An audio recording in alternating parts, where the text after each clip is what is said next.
The Stay Alive Literature and Step group of Doylestown that meets here 6 p.m. every Monday has a different speaker each week speaking on the step of the week for approximately 25 to 30 minutes. Tonight we have Ben W., who's going to speak on step 6 and 7. Let's welcome Ben.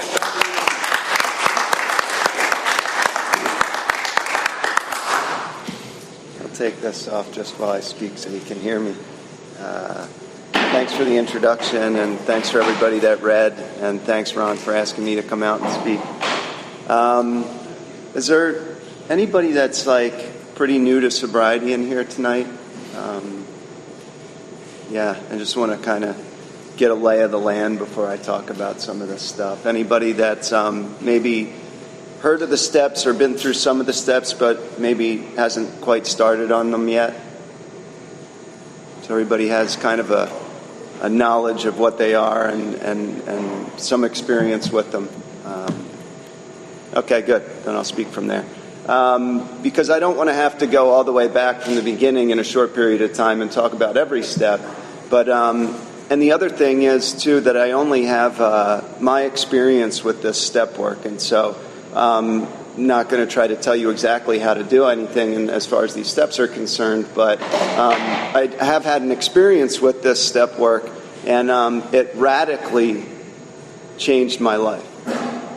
Profoundly changed my life. I've been in and around sobriety since 2000, and I got my last time out was in 2012. I came in 2013, and really submitted myself to a drastic approach to sobriety through these steps. I met the right person, and my experience of sobriety, having gone through the step work, versus my periods of sobriety, having just gone to meetings and maybe taken a little bit of a look at some of the step work but never fully giving myself to it, are two completely different worlds. And so I love talking about this stuff because of the profound effect it had on me and my sobriety and my life in general.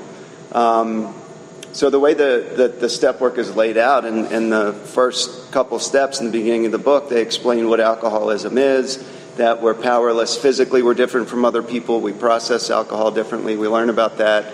Mentally, we can't seem to just make a decision, or at least I'll use my own experience. I couldn't mentally make a decision, I'm going to stay sober. And I tried that so many times, and I found out through this work and through good sponsorship that I have a mind that will take me back to that first drink, despite my sincere desire not to want to go back to that first drink. Through all these different tricks of the mind, time and time again, I found myself picking up again, and I really didn't want to. And then they also start to explain this need for something called a spiritual experience, or to tap into something greater than ourselves in step 2. And we do some work in We Agnostics, as the book is laid out, about what it means to live a spiritual life, and that we're going to start looking at ourselves. Because I was convinced that the problems I was having were a result of bad luck, the people around me, the police, everything but actually me.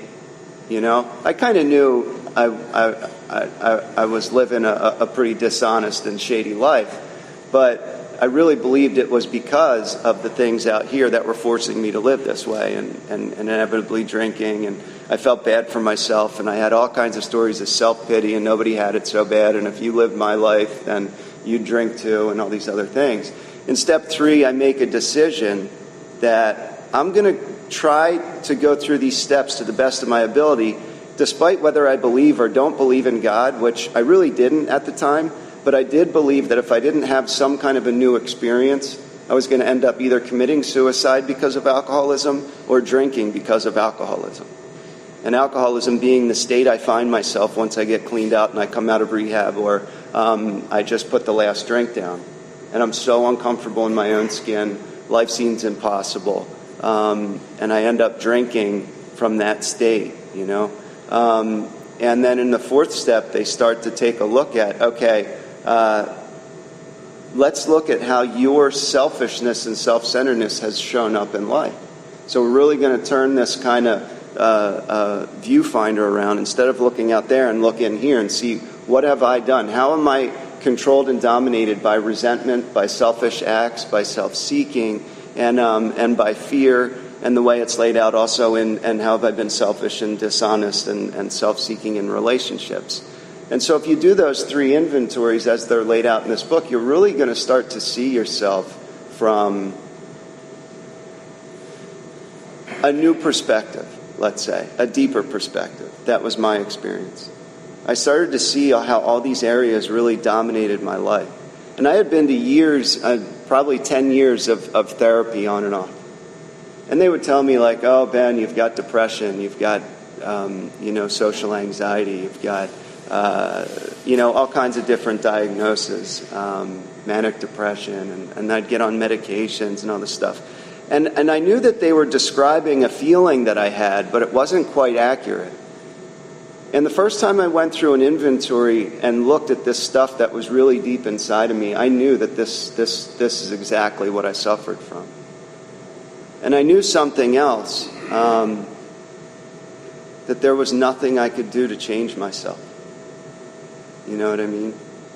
There was absolutely nothing I could do to become less selfish. It was just the way I was geared. It was the way my mind ran. There was nothing I could do to become less dishonest. And it says earlier on in the book, like, we've all had moral and philosophical convictions. Like, we're raised, and, unless you live in a cave somewhere, you've kind of at least heard that it's probably good to be selfless, or it would be good to act with courage. It would be good to care about other people.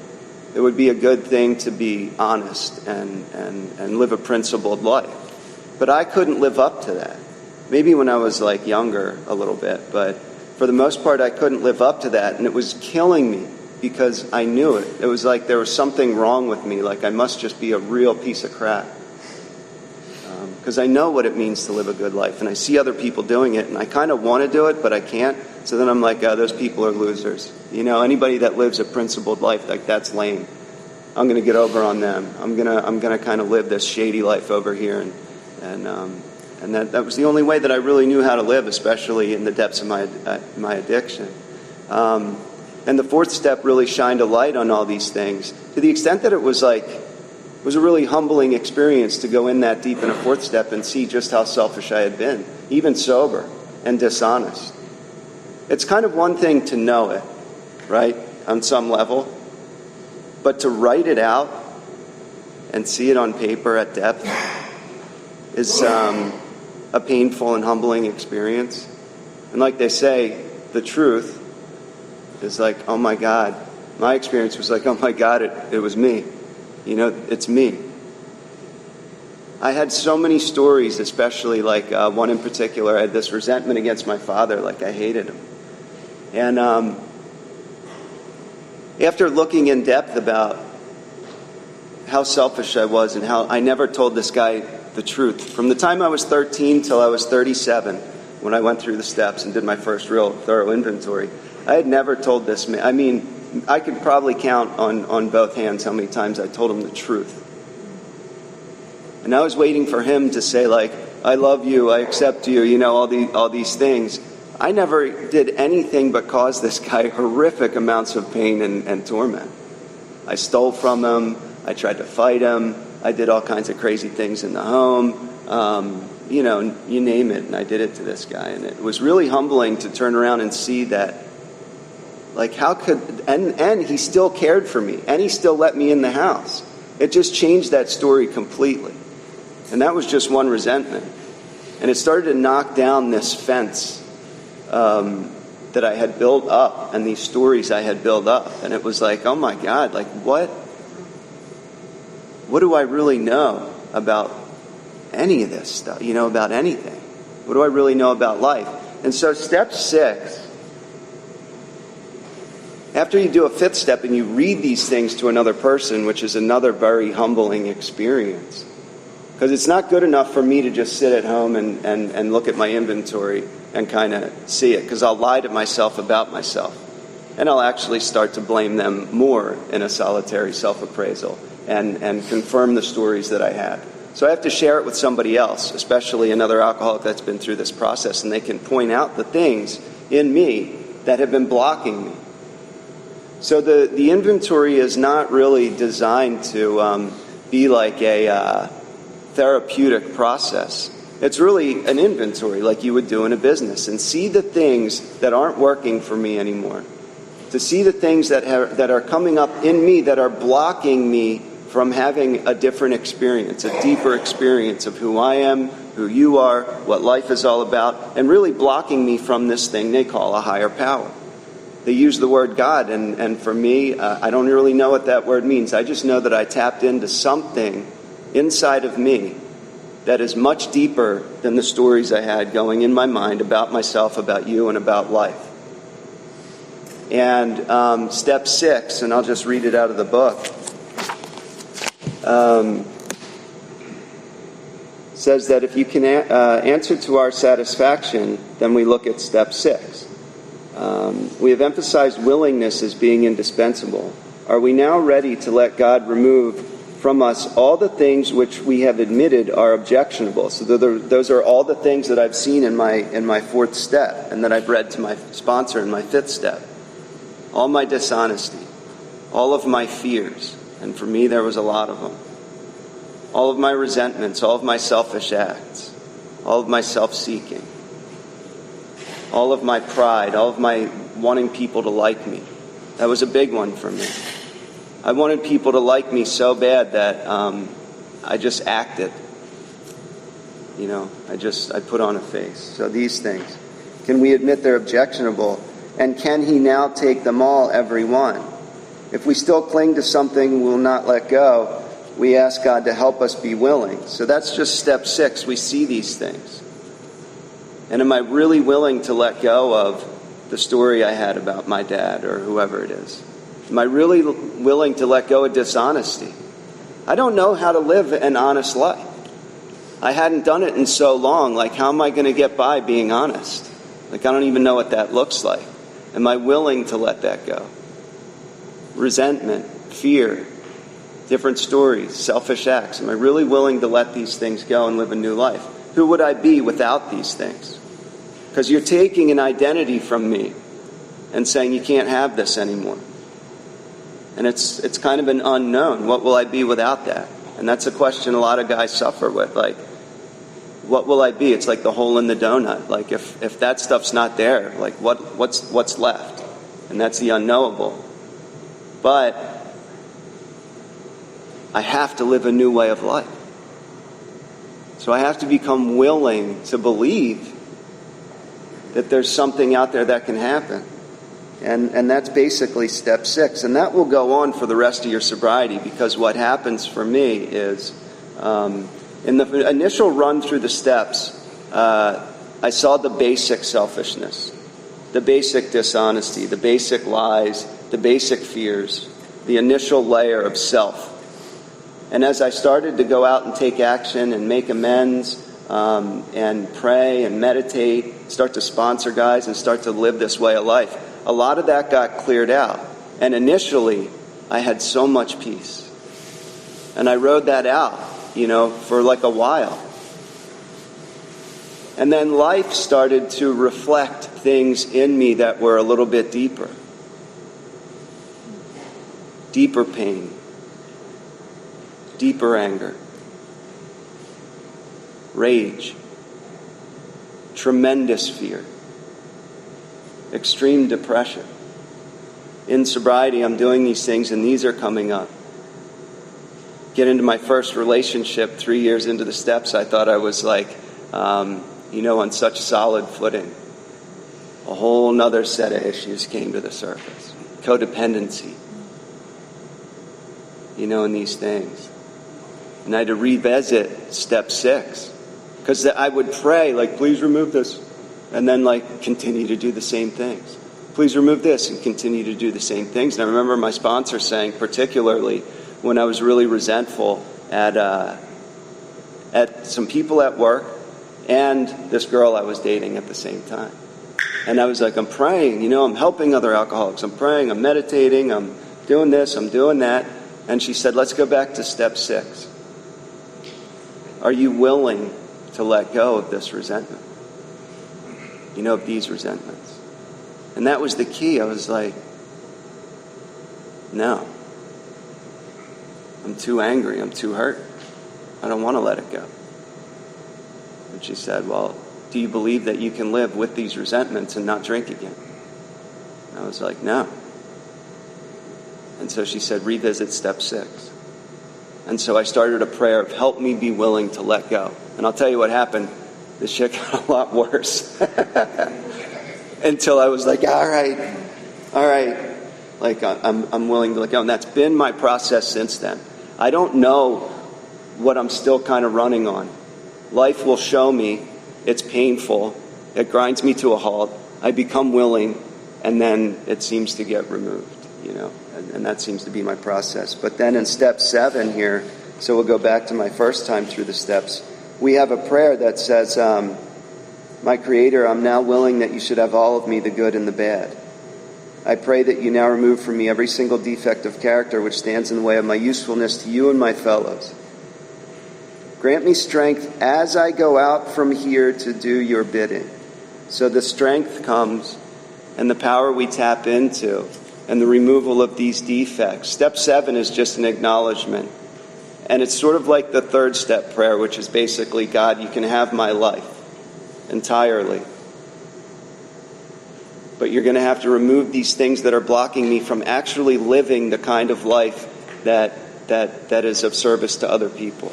That's selfless, that's honest, that's got some courage in it, that's got some peace in it, that's got some power to it. And this prayer is like, take all of me, the good and the bad, because I'll tell you what, at this point in time, and actually still today, I don't know what's good and what's bad as it comes up within me. You could tell me alcoholism was the worst thing that ever happened. And I hated the fact that I was an alcoholic for a long time with a passion. The best thing that ever happened to me in my life is that I became an alcoholic. And I don't say that like, just giving you lip service. I say it because I was changed so radically through this process and continue to be that I wouldn't have traded it for the world to have gone through everything that I went through. And so I don't know what's good for me and I don't know what's bad for me. So I give it all to God. Just recreate this system. I give you the good, the bad, whatever it is. And the prayer is, grant me strength as I go out from here to do your bidding. And my experience is, I didn't get like a ton of peace right away. But my sponsor told me, right after that, make a list. Go back into your inventory and make a list of the people you owe amends to, and then we'll talk. So immediately, and this is all in a rhythm. Really, the entire process is in a rhythm, but specifically from the 3rd step prayer through the 9th step, and then on into 10, 11, and 12, but specifically, really tightly, from 3 to 9, we're in a rhythm, and we're moving. And I was moving. I had to stay one step ahead of the part of me that didn't want to do any of this. And it was there every step of the way. It was either I was going to do it or I wasn't going to do it. And that decision was a tough one to make.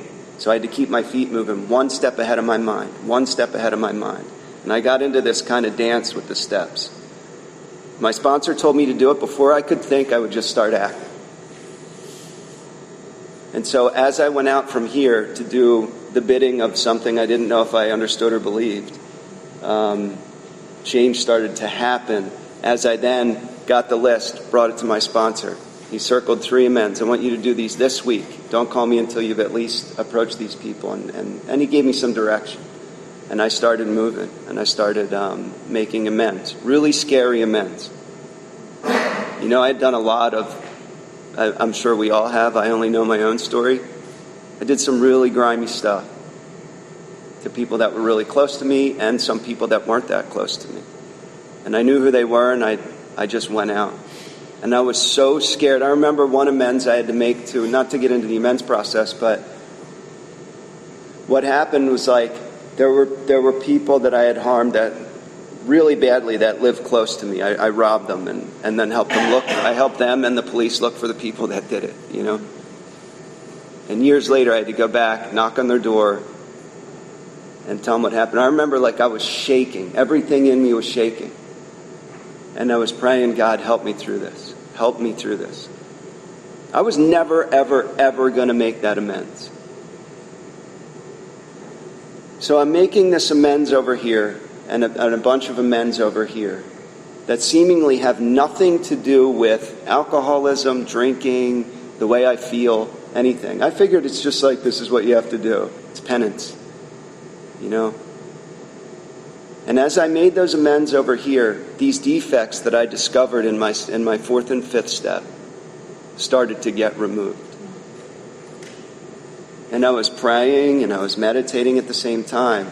But like as I was making these amends, I was becoming less concerned with myself. That dialogue that just constantly went on, whether it was I was a piece of crap or you were a piece of crap or life was too hard or all the shameful things I did and this weight and this heaviness that I wore because of all that stuff going on in my head, and I was depressed and I couldn't connect and I couldn't talk to people.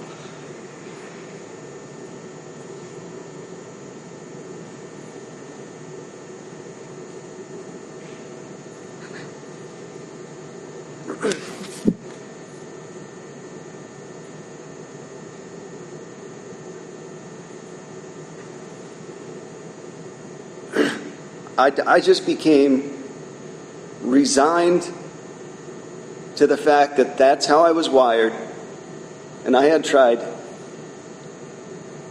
everything humanly possible to not feel that way. Drugs and alcohol, which did not cure, they didn't hit that spot anymore.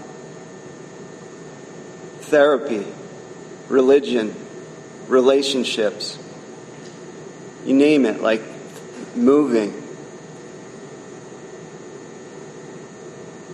And nothing could touch that space.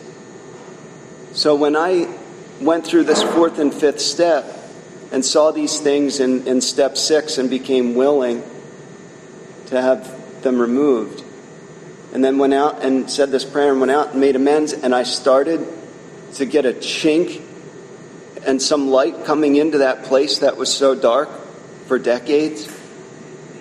It was nothing short of the most radical event in my life, and continues to be.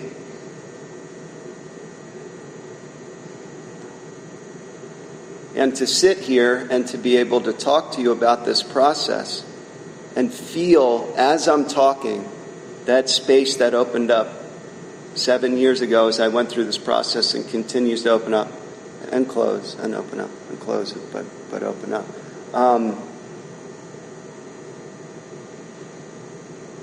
I beg anybody that hasn't been through this process to do it, because and to do it with everything in you.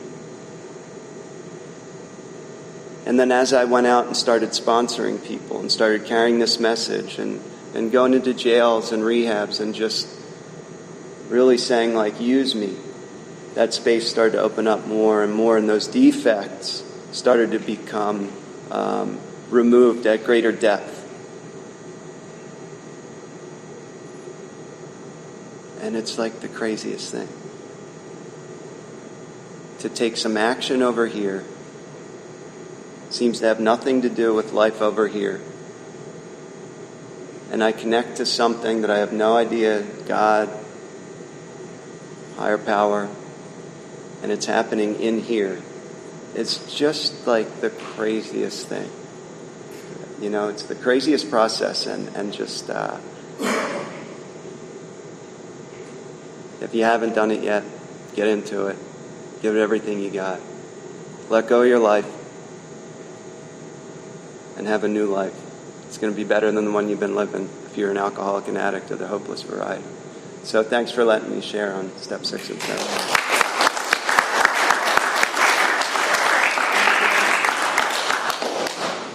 Thank you so much, Ben. We're going to open the meeting to sharing. Please limit your sharing to 3 minutes.